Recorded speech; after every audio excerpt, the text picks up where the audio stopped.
दोस्तों, क्या आप जानते हैं क्या है मोदी सरकार ने कैसे बनाया एक खुशहाल भारत के लिए मजबूत किसान? आइए जानते हैं विस्तार से। कृषि को तेजी से बढ़ावा देने के लिए कई कदम उठाए। किसान हमेशा से हमारे देश का आधार रहे हैं और एनडीए सरकार इनोवेशन और कुछ ठोस उपायों के जरिए देश के इस आधार को मजबूत बनाने की कोशिश कर रही है। प्रधानमंत्री कृषि सिंचाई योजना सिंचाई की सुविधाएं सुनिश्चित कर उपज को बढ़ाएगी। इस योजना का विजन यह सुनिश्चित करना है कि प्रत्येक खेत को किसी न किसी तरह के सुरक्षात्मक सिंचाई के साधन उपलब्ध हों। किसानों को सिंचाई के आधुनिक तरीकों के बारे में शिक्षित किया जा रहा है ताकि पानी की प्रत्येक बूंद के बदले अधिक पैदावार मिले। किसान समूहों को जैविक खेती के प्रति प्रोत्साहित करने के लिए परंपरागत कृषि विकास योजना की शुरुआत की गई। पूर्वोत्तर क्षेत्र में ऑर्गेनिक फार्मिंग और ऑर्गेनिक प्रोडक्ट्स के निर्यात को बढ़ावा देने के लिए एक विशेष योजना शुरू की गई। स्थायी आधार पर विशिष्ट फसलों की पैदावार बढ़ाने के लिए सॉइल हेल्थ कार्ड की पेशकश की गई और इसे देश के सभी 14 करोड़ भूमि खातों के लिए जारी किया जाएगा। 3 वर्ष के चक्र में करीब 248 लाख नमूनों का विश्लेषण किया जाएगा।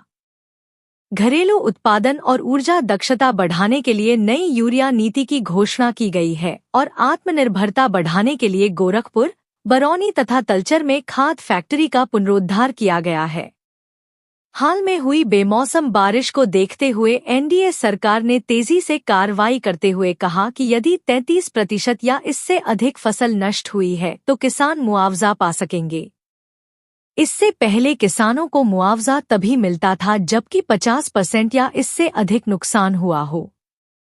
एक 500 करोड़ रुपए के कॉर्पस वाले मूल्य स्थिरीकरण कोष की स्थापना की गई। ये कोष जल्दी खराब होने वाली कृषि और बागवानी फसलों की कीमतों को नियंत्रित करने में मददगार होगा। ग्राम ज्योति योजना बिना कटौती के बिजली आपूर्ति सुनिश्चित करेगी।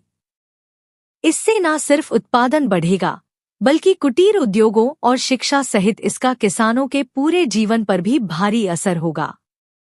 डब्ल्यूटीओ वार्ता में एनडीए सरकार के मजबूत और सैद्धांतिक रुख ने खाद्य सुरक्षा मुहैया कराने में किसानों के दीर्घावधि हितों को सुरक्षित किया। आसानी से और रियायती दरों पर कर्ज उपलब्ध कराने के लिए कृषि ऋण लक्ष्यों को बढ़ाकर 8.5 लाख करोड़ रुपए कर दिया गया। तकनीक बड़े स्तर पर किसानों को ताकत दे रही है। किसान पोर्टल के माध्यम से मौसम की रिपोर्ट से लेकर खाद की जानकारी, सबसे बढ़िया तौर तरीकों आदि की जानकारी मिल रही है। कृषि में मोबाइल गवर्नेंस के उपयोग को प्रोत्साहित किया गया। 1 करोड़ से अधिक किसानों को सचेत करने और सूचना देने के लिए 550 करोड़ से अधिक एसएमएस भेजे गए।